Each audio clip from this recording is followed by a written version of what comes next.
गंगा मैया के किनारे जिस समय पहुंचे 88,000 ऋषिगुण मुनि बैठे हैं।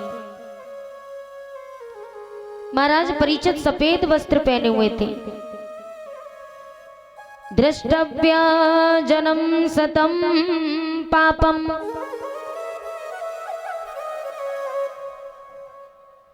पीत्वा जन्म सतदम स्नात्वा जन्म सहस्त्रेणे हंती गंगा कलो युगे। एक बार जिसके मुंह से गंगा शब्द निकल जाता है उसके सारे पाप नष्ट हो जाते हैं। दृष्टव्य जन्म सतम पापम पीत्वा जन्म सतदम स्नात्वा जन्म सहस्त्रिणी हंती गंगा कलो युगे। उसके सारे पाप नष्ट हो जाते तथा वह भक्त विष्णु लोक को जाता है। गंगा गंगे त्यो वियात योजना नाम सतेरपि मोक्षते सर्व पापेभ्यो विष्णु लोकम सगच्छति। भगवान विष्णु के लोक को वो व्यक्ति जाता है, भगवान के परम धाम को। जिसने जीवन में पाप किया हो, पाप करने के बाद यदि बाद में भगवान का भजन करें और माता गंगा के किनारे जाकर के स्नान करें, स्नान करने से उसका जल आचमन करें और सबकी सेवा करें तो उद्धार होता है। अब ऐसा नहीं कि हम पाप कर रहे हैं, मार काट कर रहे हैं रोजाना और गंगा स्नान कराए। गंगा स्नान कराए बोले भैया पाप धुल जाएंगे, गंगा स्नान करने से पाप धुल जाएंगे। फिर आए, फिर एक का कत्ल किया, उसको मारा और फिर गंगा स्नान कराए। ये पाप तो धुल ही गए। अगर ऐसा ही होता, गंगा मैया के स्नान करने से पाप धुल जाते, तो इसका मतलब रोजाना कोई व्यक्ति किसी को समझता नहीं और जरा जरा सी बात पर मार काट होती और गंगा स्नान कराता। बोले पाप तो नष्ट हो ही जाते, पाप तो धुल ही जाते। ऐसी बात नहीं है। जो व्यक्ति जो पाप करता है, जो व्यक्ति पाप करते हैं उनको तो वो भोगना ही भोगना है, क्योंकि जिसने जो कर्म किया, जो पाप किया, उसका भुगतान तो भरना ही पड़ेगा। ये बात सत्य है। और माना कि गंगा स्नान करने से पाप धुल भी जाए, लेकिन वो पाप जाते का एक व्यक्ति ने एक बार माता गंगा से पूछा कि हे माँ, जो पापी लोग तुम्हारे जल में स्नान करते हैं और वो अपना पाप तुम्हीं पर छोड़ जाते हैं, तो फिर आप उन पापों का क्या करती हो? गंगा मैया ने कहा वो पाप मैंने थोड़े ही किया है जो मैं भुगतान भरूंगी। अरे वो पाप मैं नदियों को सौंप देती हूँ। नदियों से जाके पूछा कि अरे नदी, तुम इन पापों का क्या करती हो? तो नदियों ने कहा ये पाप मैंने नहीं किया जो मैं अपने पास रखूंगी, मैं तो समुद्र को सौंप देती हूँ। तो समुद्र से जाकर के कहा अरे भैया आप इन पापों का क्या करते हो? तो समुद्र ने कहा कि ये पाप मैंने नहीं किया, मैं भी अपने पास नहीं रखता, मैं तो बादलों को सौंप देता हूँ। क्योंकि जब धूप पड़ती है ना, तो समुद्र का जल बाष्प बन करके बादलों में उड़ जाता है। आपने पढ़ाई भी की होगी, विज्ञान पढ़ी होगी, उसमें लिखा है कि जल जो होता है वो धूप में रखने से जल बाष्प बन करके उड़ जाता है। तो समुद्र ने कहा कि मैं बादलों को सौंप देता हूँ। बादलों से पूछा कि भाई तुम इस पाप का क्या करते हो? तो बादलों ने कहा मैंने पाप थोड़ी किया जो मैं अपने पास रखूंगा, मैं भी समय आने पर जिसने जो पाप किया मैं उसी के ऊपर बरस पड़ता हूँ और उनका पाप उन्हीं को सौंप देता हूँ। बोले गोविंद भगवान की। क्योंकि ये पाप हमने नहीं किया, तो ये बात तय है कि जिसने जो पाप किया है उसका तो आपको भोगना ही पड़ेगा।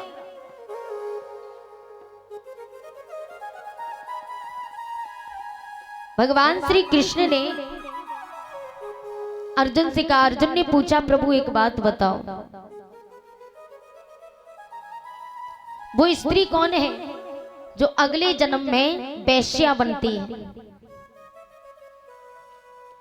क्यों बनती है? कारण क्या है? प्रभु आप मेरी शंका का समाधान कीजिए कि वो स्त्री वेश्या क्यों बनती है, क्यों आप उसे वेश्या बनाते हो?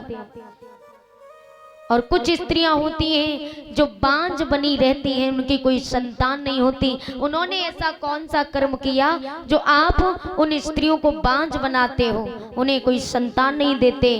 और दूसरी बात, एक बेटा अपने पिता के आगे क्यों मर जाता है? पिता सर पटकता है कि प्रभु मुझे ले लेते, मेरे प्राण ले लेते, लेकिन मेरे बेटे ने तो अभी संसार भी नहीं देखा, दुनिया भी नहीं देखी, मैंने तो सब कुछ देख लिया, आपने मेरा बेटा छीन लिया। तो आप एक पिता के सामने उसका बेटा क्यों छीनते हो? और एक स्त्री को आप विधवा क्यों बनाते हो? और एक वो स्त्री जो वेश्या बनती है क्यों? मेरी इस शंका का समाधान कीजिए। तब भगवान श्री कृष्ण ने कहा, अर्जुन मैं वेश्या उन्हीं स्त्रियों को बनाता हूं जो स्त्री अपने पति के होते हुए और हम अपने पति को धोखा दें, पर पुरुष से संबंध रखें, पराये पुरुष से संबंध जो स्त्रियां रखती हैं, मैं उन्हीं स्त्रियों को अगले जन्म में वेश्या बनाता हूं। भगवान ने कहा और जो बांझ? तो भगवान कहते हैं कि मैं बांझ उन्हीं स्त्रियों को बनाता हूं जो स्त्री गर्भ में ही अपने संतान की हत्या कर देती है। अरे मैंने तो फल दिया, लेकिन कुछ स्त्रियां गर्भ में ही अपनी संतान की हत्या कर देती हैं। भगवान गिनती के फल देता है। भगवान ने तुम्हारे नसीब में लिख दिए कि 2 संतान ही होगी तुम्हारी, और आपने उन दोनों संतानों की गर्भ में ही हत्या कर दी, तो फिर आगे संतान नहीं होगी आपकी, फिर कितनी भी दवाई करवाना, कितना भी कुछ करना। इसलिए भगवान ने जो फल दिया है उसे व्यर्थ मत गवाइए, फिर रोते हैं बैठ करके जिंदगी भर। तो भगवान कहते कि मैं उन्हीं स्त्रियों को अगले जन्म में बांझ बना देता हूं जो स्त्रियां गर्भ में अपनी संतान को मार देती हैं। तीसरा सवाल अर्जुन ने पूछा था कि काहे को मर जाए पुत्र पिता के आगे, क्यों कोड़ी काया पावे, और कारण का बने वो वेश्या, बांझ करनी कहा करे। सो हे नाथ मेरी इस शंका का समाधान कीजिए। तो भगवान ने कहा, तीसरा जवाब दिया सवाल का, कहा कि हे अर्जुन मैं उन्हीं पिता के पुत्र छीनता हूं। जैसे कि मैंने परीक्षित महाराज को 20,000 रुपए दिए, माना मैंने आपको 20,000 रुपए दिए और मैंने कहा कि परीक्षित महाराज ये 20,000 पैसे आप मेरे रख लीजिए, मेरे घर में रखने की कहीं जगह नहीं है, मैं बड़ा परेशान हूँ, आप संभाल के रखना और समय आने पर मेरे पैसे मुझे वापस कर देना।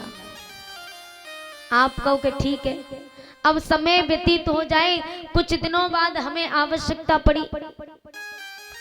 पड़ी और हम आपके पास जाएं, हम कहें परीक्षित महाराज हमने आपको जो 20,000 रुपए दिए थे वो हमको दीजिए, मैं बहुत जरूरी काम है मेरा। आप कहो कि हमें कब दिए? बोले हमें नहीं पता, हम नहीं जानते हमें कब दिए आपने पैसे। तो ये क्या हो गया? बेईमानी करना। हमने दिन रात, समझना आप लोग समझदार हो, इसलिए मैंने एक एग्जाम्पल दिया हम दिन रात एक एक पैसा इकट्ठा करके कितने इकट्ठे किए? 20,000। ठीक उसी प्रकार पिता अपने बेटे को इतने से पालता है और हो गया कितना? 20 साल का। समझना। तो फिर उसके बाद अब हमने बेईमानी कर ली, आपने हमारी बेईमानी कर ली 20,000 रुपए की, तो हम बैठ के रोते कितना बुरा किया। ऐसे ही इंसानों के भगवान कहते हैं कि ऐसे ही पुरुष के पुत्र में छीन लेता हूं, क्योंकि उसने बेईमानी की, उसने एक एक पैसा इकट्ठा किया था और उसने बेईमानी कर ली, तो मैं भी तुझे दूंगा, मैं तुझे दूंगा और तू लेगा। और जब तू धीरे धीरे उसे पालेगा ना, बड़ा करेगा, तो 20 साल बाद भगवान ऐसे ही व्यक्ति के पुत्र छीन लेते पिता के आगे। तो अर्जुन ने कहा प्रभु चरणों में गिर जाते। इसलिए प्यारे ये बात याद रखना, कभी किसी की बेईमानी मत करना। भागवत हमें यही सिखाती है और भागवत इसलिए ही करवाते, ये नहीं अरे भैया कथा में आनंद नहीं आ रहा, भागवत में आनंद नहीं आ रहा है। आनंद क्यों आएगा? आनंद तो उसमें आता है जो ढोलक चिमटा वाले होते हैं। चिमटा वाला होता है, व्यास जी के मुंह में चिमटा घुस रहा है, कोई ढोलक पे पैर रख करके ढोलक बजा रहा है। अरे भाई ये व्यास गद्दी है, व्यास की भी कुछ मर्यादाएं होती हैं, उनके जो साथ वाले होते हैं उनकी भी मर्यादा होनी चाहिए। अरे जब हम खुद जनता को नौटंकी कर करके दिखा रहे हैं तो जनता फिर क्या सीखेगी? इससे तो अच्छा कि आप नौटंकी करने लगो, नौटंकी करवाओ, उसमें आनंद आएगा। ये भागवत है, हम यहाँ कुछ सिखाने आते हैं और आप लोग कुछ सीख लेने आते हैं, ये नहीं कि नौटंकी हो आनंद आए। और आजकल वही हो रहा है, कथा के नाम पर लोग नौटंकी कर रहे हैं, व्यास गद्दी पर भगवान की अवहेलना कर रहे हैं, व्यास गद्दी पर बैठ करके भगवान की तृष्णा कर रहे हैं। ऐसे ऐसे व्यास हैं, कुछ व्यासों को लेडीज व्यास में देखा है मैंने, मैं नाम नहीं लूंगी। काफी ऐसी लेडीज व्यास हैं जो व्यास गद्दी पर बैठ करके जो दुपट्टा डाल करके जाती हैं, उसी दुपट्टे को लिया और माथे पर बांध लिया। व्यास गद्दी पर ही बैठे बैठे जब झटका मारती है इधर से उधर इधर से उधर, और फिर कुछ देर बाद एकदम से जोश आ जाता है और दुपट्टा लिया माथे से बांध लिया, मानो के जैसे खेत में पानी लगाने जा रहे हैं। बोली गोविंद भगवान की। और तो और बीच में गाना वायरल हुआ था, आपने सुना भी होगा, बहुत वायरल हुआ था, आप सब लोगों ने सुना होगा कि छरजे ऊपर बोयोरी बाजरो। अच्छा सच बताना किस किस ने सुना, हाथ ऊंचा करना। नहीं शर्म की बात नहीं, हम तो आपकी जब बनाने वाले शर्म नहीं कर रहे तो आपने तो खैर सुना, इसमें आपकी क्या गलती है? आपकी गलती थोड़ी है। उठाना हाथ, किस किस ने सुना? अच्छा सबने सुना है, कोई नहीं। तो देखिए अब गाना चला था कि छरजे ऊपर बोयोरी बाजरो और खिल गयो फूल चमेली को।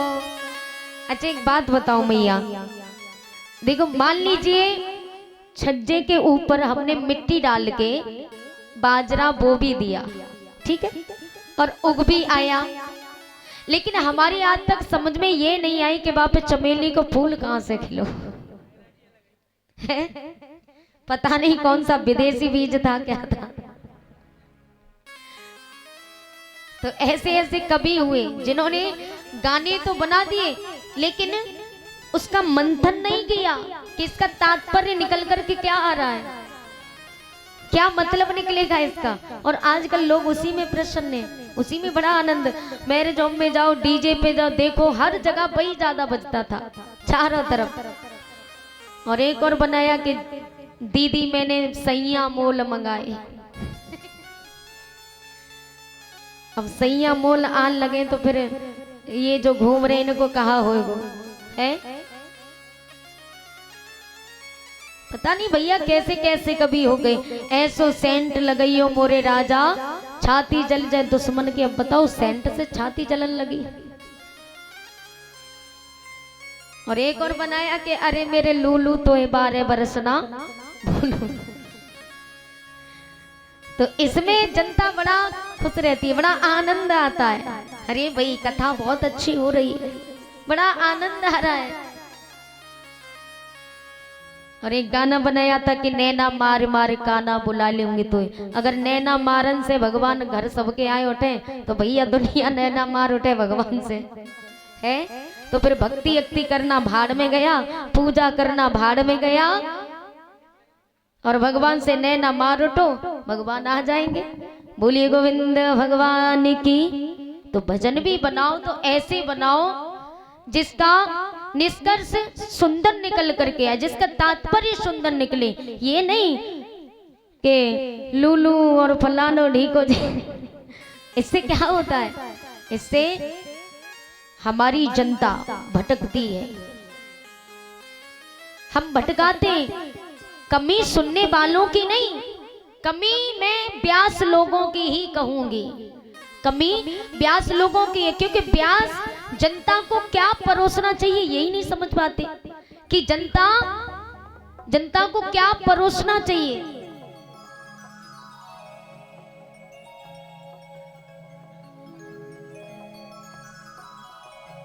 बोलिए गोविंद भगवान की। और जैसा करते हैं, इधर जाना बदायूं बरेली क्षेत्र में भैया, हम तो बड़ा दुखी हैं उधर से, हाथ जोड़ लेते पहले ही। उधर जाओ तो उधर ढोलक चिमटा वालों ने इतना माहौल खराब कर रखा है कि उन्हें तो बस आला उदल चाहिए, इधर झटका उधर झटका मारो, तो बस उसमें ही खुश रहते हैं। एक बार हमसे आए एक बाबा आए, बड़े बूढ़े बाबा। अब कोई जौन जमान आए तो तब भी ठीक था, बड़े बूढ़े बाबा आए, बोले बिटिया कथा तो तुम सुना रही लेकिन आप मजा नहीं आ रहा। हमने बाबा मजा जो है ये उर्दू का शब्द है, आनंद कहिए। बोले बिटिया मजा नहीं आ रहा। हमने बाबा मजा लियो तो फिर नौटंकी करवाते काहे भागवत करवा रहे। बोले पिछली बार शास्त्री आई तो वे बड़ा अच्छी कथा कर रही, बड़ा नीक वे छाप लगाओ कत्ती, इधर से झटका मारती इधर से झटका मारती, कमर चलाती। हमने बाबा तो नहीं बुलाए लेते, हम ना कमर चलाए पे, नहीं हम कमर नहीं चलाता। बोलिए गोविंद भगवान की जय जय श्री राधे श्याम। आइए छोटा सा भजन बोलेंगे। गंगा मैया के किनारे जिस समय पहुंचे 88,000 ऋषिगुण मुनि बैठे। महाराज परीक्षित सफेद वस्त्र पहने हुए थे। दृष्टव्या जन्म सतम पापम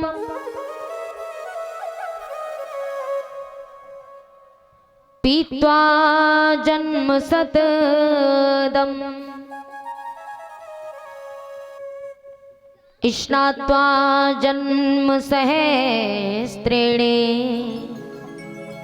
हंती गंगा कलो युगे। एक बार जिसके मुंह से गंगा शब्द निकल जाता है उसके सारे पाप नष्ट हो जाते हैं। दृष्टव्य जन्म सतम पापम पीत्वा जन्म सतदम स्नात्वा जन्म सहस्त्रेणे हंति गंगा कलो युगे। उसके सारे पाप नष्ट हो जाते तथा वह भक्त विष्णु लोक को जाता है। गंगा गंगे त्योव्यात योजना नाम सतेरपि मोक्षते सर्व पापेभ्यो विष्णु लोकम सगच्छति। भगवान विष्णु के लोक को वो व्यक्ति जाता है, भगवान के परम धाम को। जिसने जीवन में पाप किया हो, पाप करने के बाद यदि बाद में भगवान का भजन करें और माता गंगा के किनारे जाकर के स्नान करें, स्नान करने से उसका जल आचमन करें और सबकी सेवा करें, तो उद्धार होता है। अब ऐसा नहीं कि हम पाप कर रहे हैं, मार काट कर रहे हैं रोजाना और गंगा स्नान कराए, गंगा स्नान कराए, बोले भैया पाप धुल जाएंगे, गंगा स्नान करने से पाप धुल जाएंगे, फिर आए फिर एक का कत्ल किया, उसको मारा और फिर गंगा स्नान कराए, ये पाप तो धुल ही रहे। अगर ऐसा ही होता, गंगा मैया के स्नान करने से पाप धुल जाते, तो इसका मतलब रोजाना कोई व्यक्ति किसी को समझता नहीं और जरा जरा सी बात पर मार काट होती और गंगा स्नान कराता। बोले पाप तो नष्ट हो ही जाते, पाप तो धुल ही जाते। ऐसी बात नहीं है। जो व्यक्ति जो पाप करता है, जो व्यक्ति पाप करते हैं उनको तो वो भोगना ही भोगना है, क्योंकि जिसने जो कर्म किया, जो पाप किया, उसका भुगतान तो भरना ही पड़ेगा। ये बात सत्य है।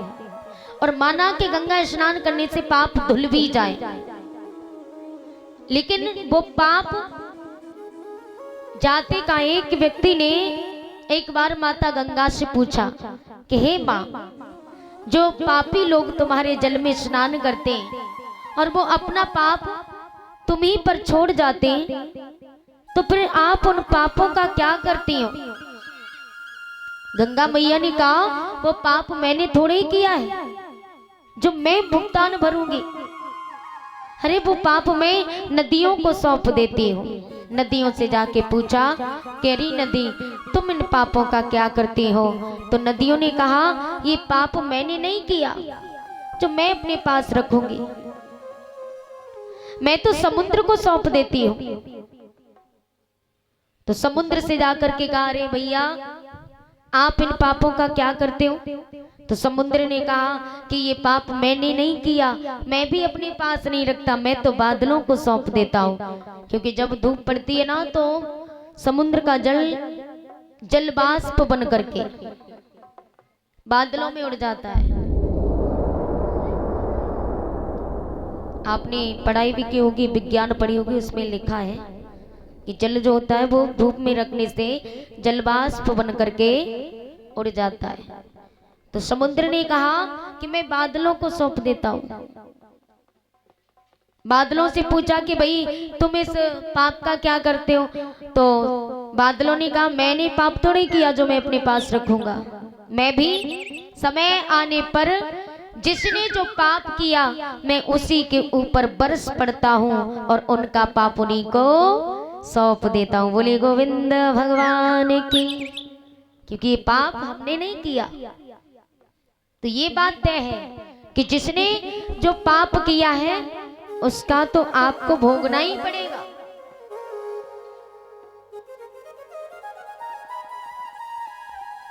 भगवान श्री कृष्ण ने अर्जुन से कहा, अर्जुन ने पूछा प्रभु एक बात बताओ, वो स्त्री कौन है जो अगले जन्म में वेश्या बनती है? क्यों बनती है? कारण क्या है?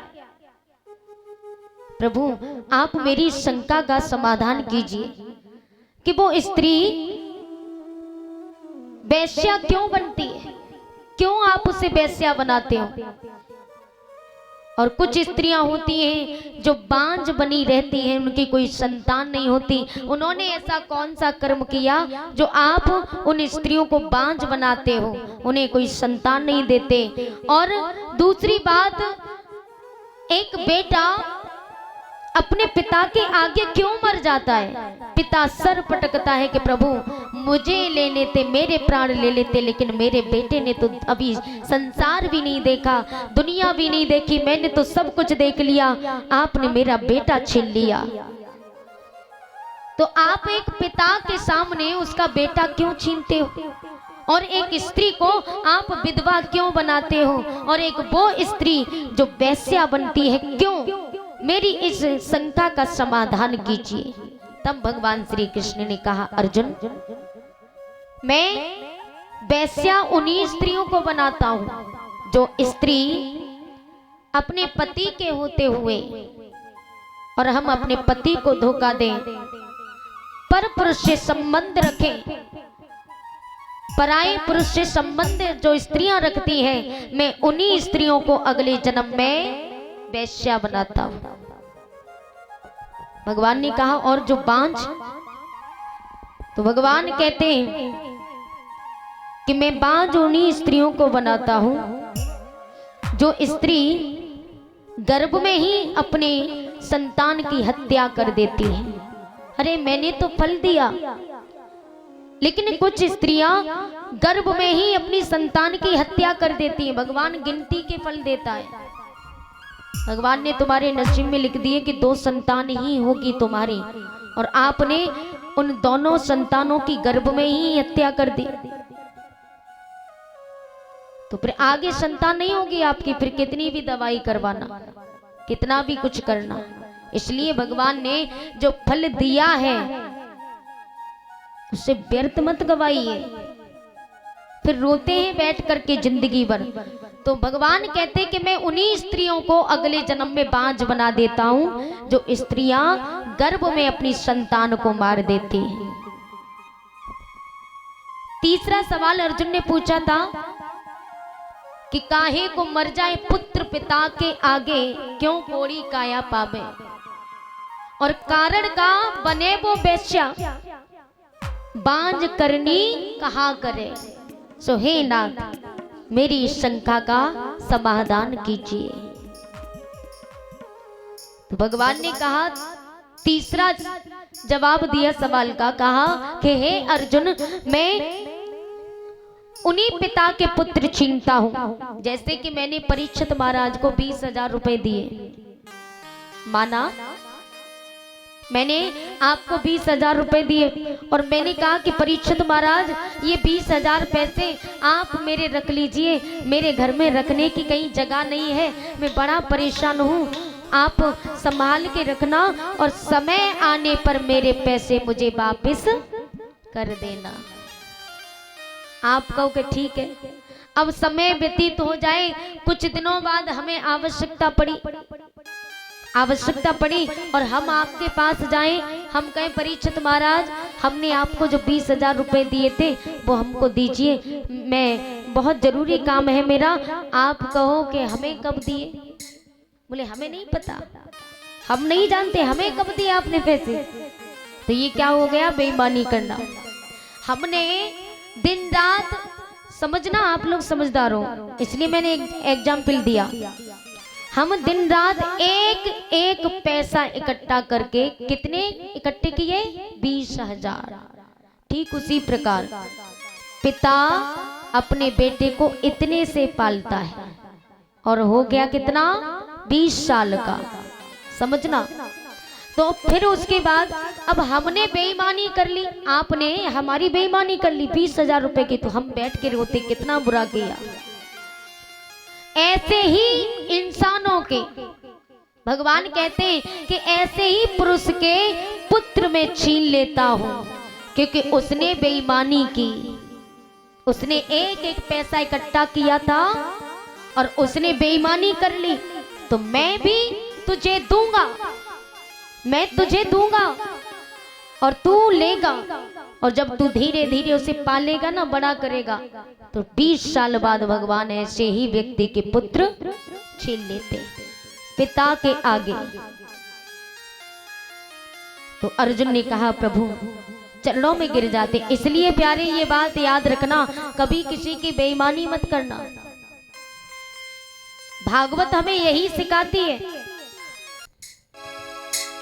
ताली बजा करके सभी भक्त बोलेंगे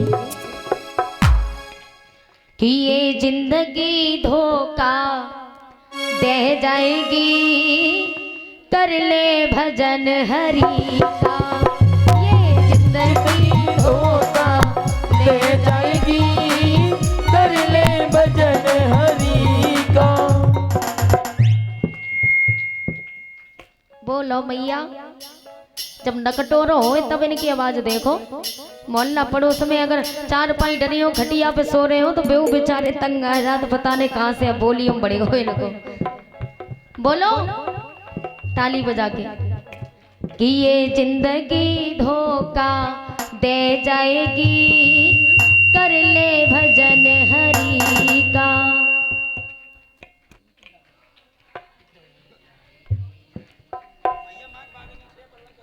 बहुत सुंदर। न बोलते मैया तुम्हारा ध्यान कहाँ है? बोलो ताली बजा के हाथ उठाइएगा। 1 2 1 2 3 4।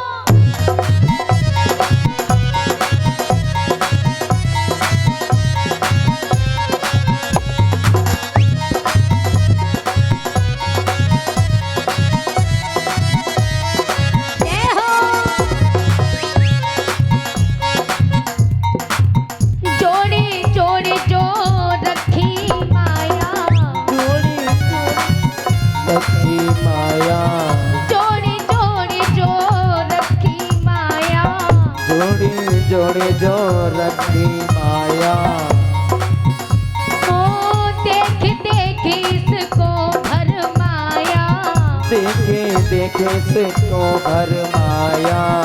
और एक दिन जो जोड़ जोड़ करके माल खजाना इकट्ठा किया है ना, एक दिन क्या होगा? पहले की बड़ी बूढ़ी अम्मा चीज बत्ता इकट्ठी करके मलैया में गाड़ दे करती थी, और जब मर जाती चली जाती तो जब मकान खस्तो तो उनके बेटन को जब मलैया मिलती तो कहती हमारी अम्मा बड़ा माल दबा के चली गई है। अब बताओ उन्होंने तो दबा दिया, अब उन्हें क्या मिल गया? चली गई। इसलिए ओ जोड़ी जोड़ी जो रखी पाया, जोड़ी जोड़ी जो रखी माया, देख देख इसको भरमाया, देखे देखे इसको भरमाया। कि जितो पानी देते जाएगी, कर ले भजन हरि का। ये जिंदगी धोखा दे जाएगी, कर ले भजन हरि का।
जाएगी एक पहेली, सब खड़ी यहीं पर रह जाएगी, कर ले भजन हरि का। ये जिंदगी धोखा दे जाएगी, कर ले भजन हरि का।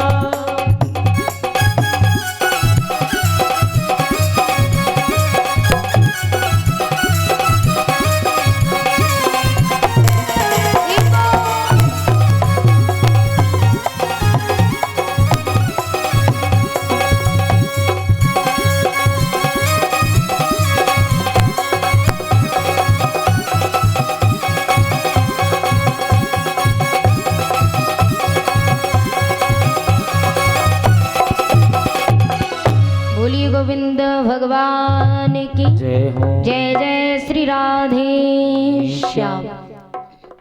महाराज परीक्षित गंगा के किनारे पहुंचे, जहां 88,000 ऋषिगण बैठे हुए थे। 88,000 ऋषियों ने महाराज परीक्षित को सम्मान पूर्वक बैठाया। उधर से सुखदेव भगवान का आगमन हुआ, तो सुखदेव भगवान छोटे से हैं, 5 वर्ष के, और नंगे पांव नग्न अवस्था में जिस समय चले तो 88,000 ऋषियों ने खड़े होकर के परीक्षित महाराज के सामने सुखदेव भगवान के चरण स्पर्श किए। परीक्षित ने कहा, संतगणों, ये छोटा सा बालक और आप कितने बड़े संत ऋषि मुनि महात्मा, आप तो उम्र में कई गुना बड़े हो और आप छोटे से बालक के चरण स्पर्श कर रहे हो। तब संतगणों ने कहा, राजन परीक्षित, बड़ा वो नहीं होता जो धनवान हो और बड़ा वो भी नहीं होता जो बलवान हो, बड़ा वो भी नहीं होता जो उम्र में बड़ा हो, सबसे बड़ा वही है जो ज्ञान में बड़ा हो, वही सबसे बड़ा है। जानते हो ये कौन है? ये कोई छोटा बालक नहीं, ये कोई साधारण सा बालक नहीं है, ये तो सुखदेव भगवान है। इनका जन्म कैसे हुआ? एक बार शंकर भगवान कैलाश पर्वत पर बैठे हुए थे धूनी लगा करके, तो वहां पार्वती मैया पास में बैठी तो देव ऋषि नारद का आगमन हुआ। बोले, मैया प्रणाम। मैया ने कहा, खुश रहो। नारद जी बोले, मैया एक बात पूछूं, बताओगी? बोले, हाँ पूछो। इतना बताओ कि भोले बाबा तुमसे कितना प्रेम करते? मैया ने कही, अगर मेरे पति हैं मुझसे प्रेम नहीं करेंगे तो किससे करेंगे? ये भी कोई पूछने वाली बात है? बोले, नहीं बताओ। मुझसे बहुत प्रेम करते। नारद जी ने कहा, मैं तो नहीं मानूंगा कि तुमसे बाबा प्रेम करते। बोले, कैसे? अगर भोले बाबा तुमसे प्रेम करते मैया तो उनके गले में 108 मुंडों की माला है, ये किसकी है और क्यों है, ये कभी बताया? मैया बोली, लला जे बात कबो ना बताई। बोली, तो फिर काहे का प्रेम करते? तो जैसी इतनी बात नारद ने कही, नारद जी तो चले गए। अब मैया गाल फुलाए के मुंह फुलाए के बैठ गई, लंबो से घूंघट मार के। बाबा की धूनी खुली। बाबा ने कहा, पार्वती। अरे ओ पार्वती, पार्वती मैया क्रोध में लाल पीली। भोले बाबा ने कहा, क्या हुआ? मैया ने कहा, ये बताओ तुम हमसे कितना प्रेम करते हो? भोले बाबा ने कही, प्रेम तो तुमसे बहुत करता हूँ। बोले, झूठ बोलते हो। बाबा ने कहा, यहाँ पे कोई आया? बोले, कोई नहीं आया। अब बाबा तो समझ गए। मैया ने कहा, अगर तुम हमसे प्रेम करते तो तुम हमें ये बताते कि तुम्हारे गले में जो 108 मुंडों की माला है ये किसकी है और क्यों है। अब तो भोले बाबा समझ गए कि यहाँ पे नारद जी आए और आग लगाए के चले गए। अब नारद को काम ही है इधर की बात उधर करने का, आग लगाने का। तो भोले बाबा समझ गए। बोले, अच्छा सुन, जानना ही चाहती हूँ तो सुनो। ये 108 मुंडों की माला किसी और की नहीं, ये माला तुम्हारे मुंडों की है। पार्वती मैया ने कही, मेरे मुंडों की? हाँ। कैसे? बोले, तुम 108 बार मर करके जीवित होती गई और मैं तुम्हारे मुंडों की माला बना करके पहनता गया। पार्वती मैया ने जैसी ये बात सुनी क्रोध में आ गई और क्रोध में आकर के एकदम से भोले बाबा से कही, बाबा मैं 108 बार मर गई और तुम्हें एक बार मौत ना आई, तुम जिंदा ही बने रहे। भोले बाबा कहने लगे, पार्वती मैं तो अमर हूं। अब मैया कहने लगी, तो मुझे भी अमर करो। अरे मैं तो अमर कथा जानता हूं। मैया बोली, मुझे भी सुनाओ। मैया ने हट पकड़ ली। बोले, मैं तो कथा सुनूंगी। काफी शास्त्री लोग कहते हैं, मैंने उनके मुंह से सुना है, काफी शास्त्री कहते हैं कि एक बाल हट और तिरिया हट बहुत बुरी हो गई। अगर ये हट पकड़ ले तो जिस चीज की हट कर ली फिर वो पूरी करवा के रहती है। अच्छा एक बात बाबा, अनुमान लगाना, सच बताना, मीडियम आप लोग खुद अनुमान लगाना।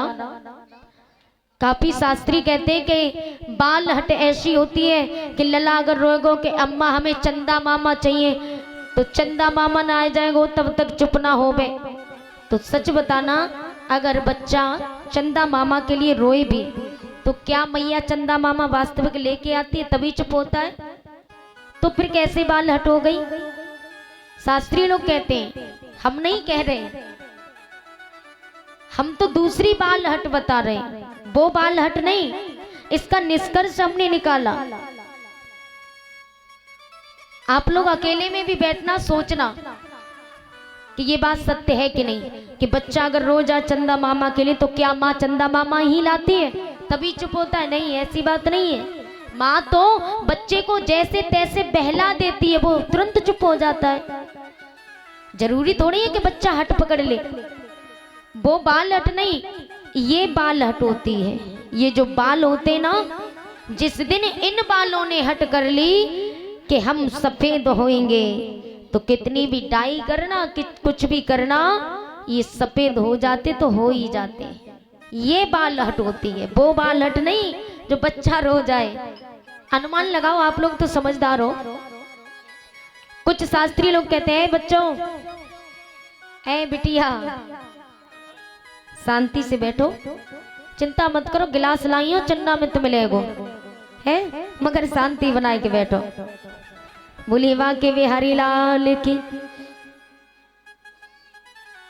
कुछ शास्त्री लोग ये भी कहते हैं कि त्रिया हट, सच बताना, त्रिया हट होती है कि त्रिया चरित्र होता है? त्रिया चरित्र सुना होगा, लेकिन त्रिया हट नहीं, त्रिया चरित्र होता है। नारी हट जरूर होता है, नारी हट। नारी हट कौन सी? ये नारी नहीं, ये नारी। ये नारी जो होती है, इस नारी ने जिस दिन ठान लिया कि अब हम बंद होना है, हम बंद होंगे, तो फिर कितना भी कुछ करना, ये चालू होने वाली नहीं है। शास्त्री लोग कहते हैं कि त्रिया हट हो पे। अब त्रिया हट कैसी? अगर आपके पति गरीब हैं तो आप जे थोड़े ही कहोगे कि हमें 9 लाख को हार लाओ, है? ऐसी तो नहीं होती स्त्रियां। वो समझती हैं कि हमारे पति कैसे कितना कमा रहे हैं, और जितना कमाते उसी में खुश रहती हैं। ये नहीं कि हमें 9 लाख का हार चाहिए, 5,000 को लहंगा चाहिए भैया की शादी में तभी जाएंगे बंडा, नहीं, ऐसी बात नहीं है। पत्नियां भी पति की स्थिति को समझती हैं। तो फिर कैसे त्रिया हट हो गई? त्रिया चरित्र होता है, त्रिया हट नहीं, नारी हट होती है। बोली गोविंद भगवान की जय, जय श्री राधे श्याम। मैया पार्वती कहने लगी, बाबा मैं तो कथा सुनूंगी। तो मैया की बात सुन के भोले बाबा कहने लगे, ठीक है। रात्रि के 12 बजे पीपल का वृक्ष था, पीपल के वृक्ष के नीचे बैठ करके भोले बाबा कथा सुनाने लगे और कहा कि सुनो,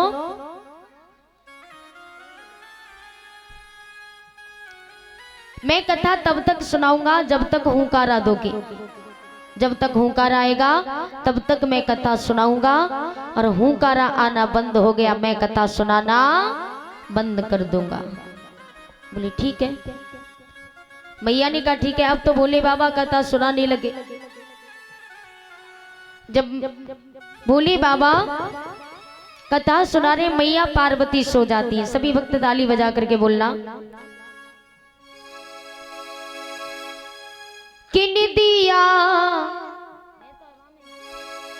बाई के घर जइयो जहो, और जा घर राम भजन ना हो। निदिया बाई के घर जइयो, जा घर राम भजन ना हो। निदिया बाई के घर जइयो, जागर राम भजन ना होय।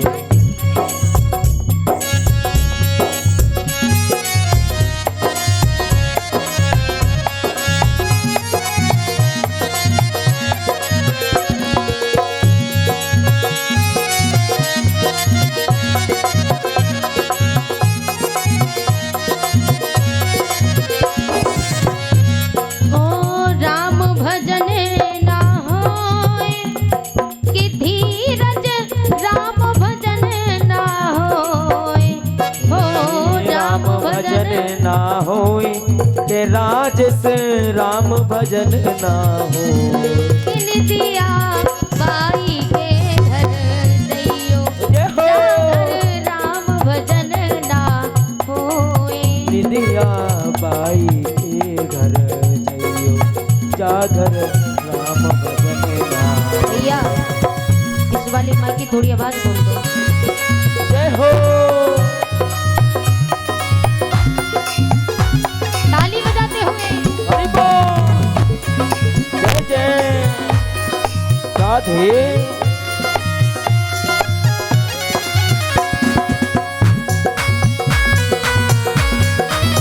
क्या बात है। अच्छा एक बात बताओ भैया, एक बात पूछूं, बताओगी? आपके गांव में नाच होता है? नाच होवे कथा में? पैसे तो बता, कथा में होता है, भागवत में। परीक्षा तुम्हारा मने कर रहे कहूँ हमें ही ना नचाए उठे। महाराज जी खड़े हो जाओ। एक बात याद रखना, जो भागवत दरबार में नाचते हैं ना, उन्हें 84 में नहीं नाचना पड़ता। 84 में भगवान के दरबार में नाचने में बड़ा शर्म लगे। नवल दी भैया आप खड़ी हो जाओ, थोड़ा सा नाचो। परीक्षित महाराज चिल्लाएंगे तो नहीं भैया, अगर चिल्लाए तो मत नचियो, हम तो चले जाएंगे काम काम में, तुम दोनों में लड़ाई हो जाए। होता नहीं है यहाँ भैया, तो बता नहीं होता है।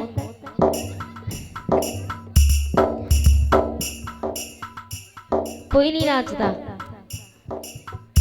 लेकिन आपके पास में जो गांव है, अभी करके आए थे कथा कोरी खेड़ा में, वहां तो बहुत होता है, वहां सब नाचते हैं। कोई बात नहीं। किन दिया बाई के घर जइयो जागर राम भजन ना होए। निधिया बाई के घर। अम्मा तुम खड़े हो जाओ, आ जाओ। कोई बात ना, बड़ी बूढ़ी तो नाच देती है, बड़ी बूढ़ी ने को देखे। आ जाओ।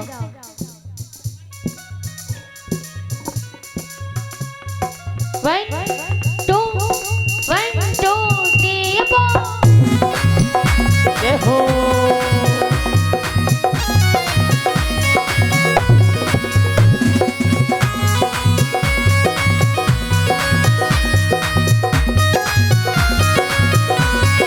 राधे।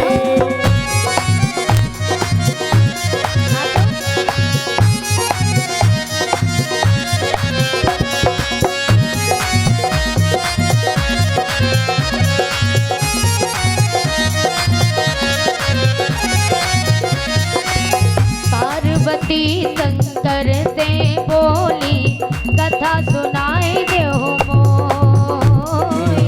पार्वती शंकर से बोले कथा सुनाए दो मोय। जब शंकर ने कथा सुनाई पार्वती गई सोए। निधिया बाई राधे। जइयो जागर राम भजन ना बोले निधिया बाई के घर जइयो जागर राम भजन ना होए।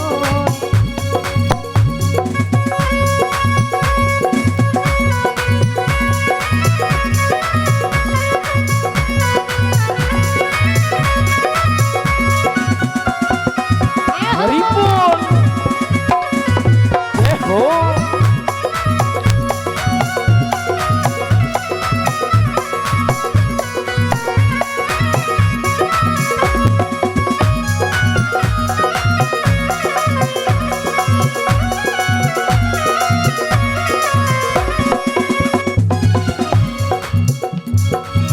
राम को नाम सुखदाई रे। हाँ, राम को नाम सुखदाई रे। ना लगे रुपैया काम का नाम सुखदाई रे। ना लगे रुपैया।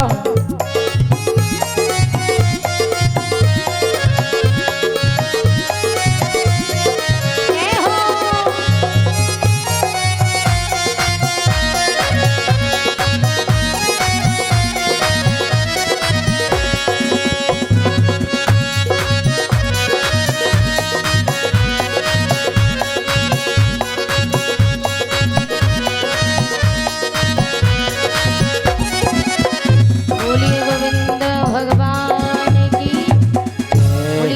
प्रिया सरकार की जय हो।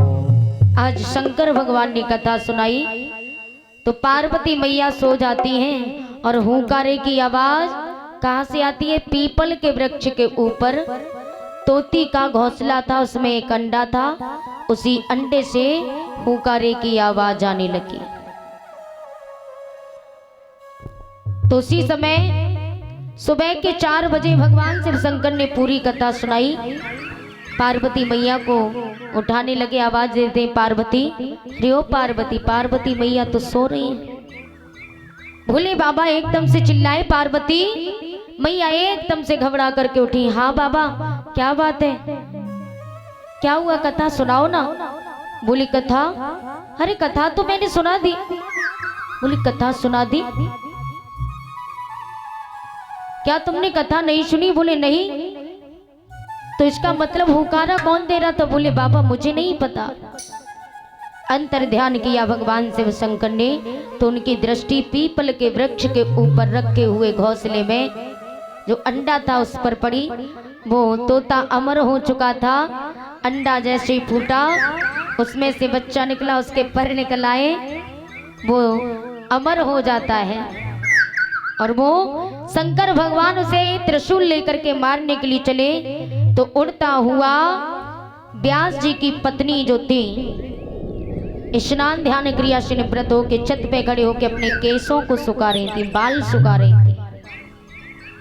तो उन्हें जैसी जमोई आई और जमोई में उन्होंने अपना मुंह फाड़ा तो वो तोता एक भिनुके का रूप धारण करके मैया के मुखार बिंदु द्वारा उनके गर्भ में जाकर के प्रवेश हो जाता है। बोली शंकर भगवान की।